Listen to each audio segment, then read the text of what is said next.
Hi, JP Fournier of the Movie Jerks here, coming to you on day 28 of 31 Days of Horror, the month where I watch 31 horror films I've never seen before, and I watch a new one every day for the full month leading up to Halloween.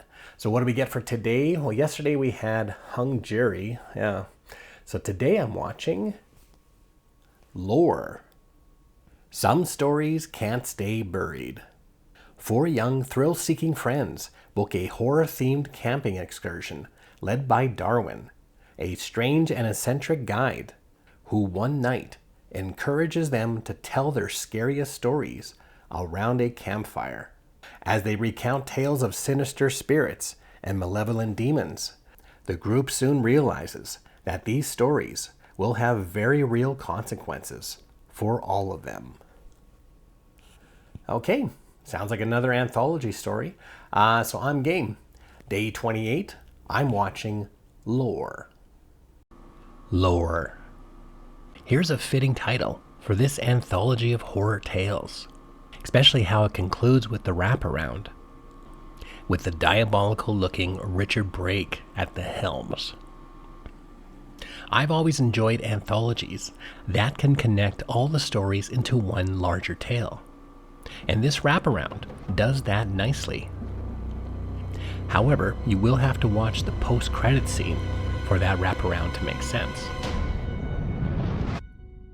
Each story is nicely shot and acted, and all of them feel like they share the same world and styles as the rest, making this anthology feel less like a collage and more like a compact oneer. While I did enjoy how the tales were told, with some nice directing, pacing, and decent effects, the four tales may be a bit too predictable and familiar to horror fans. The first tells a tale of a gent who's being chased down by some brutish collectors. When he hides in a warehouse, he soon discovers that there may be something more threatening in the building than the two goons. This one appears to be the crowd pleaser for the appearance of the monster alone, which is nicely done. The second tale is the film's ghost story, about a haunted phonograph.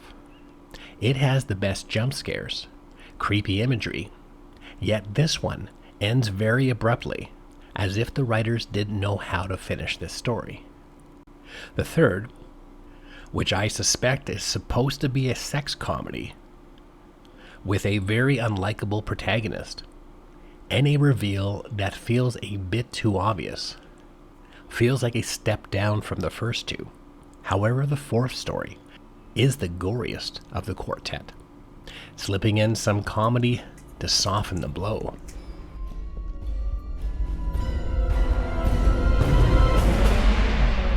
Sorry for your wait.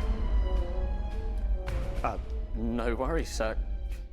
It takes on the styling of a slasher film, which allows it to be faster paced and provides the most action of the four stories.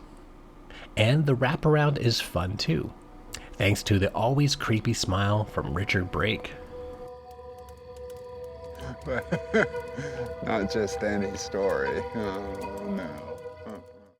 The film as a whole feels like it was made by horror fans, pulling influences from the other genre greats.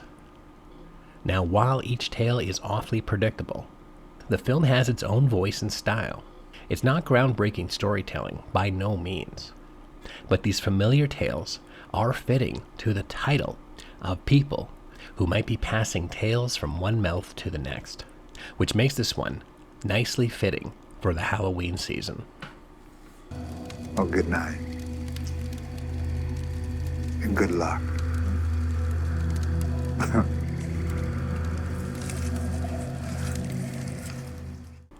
And there you go. Day 28 of 31 Days of Horror. This time I watched Lore. What other anthology horror movies do you like? Let us know in the comments section. And if you're curious of other films I'm watching this month, be sure to hit the subscribe button for updates daily.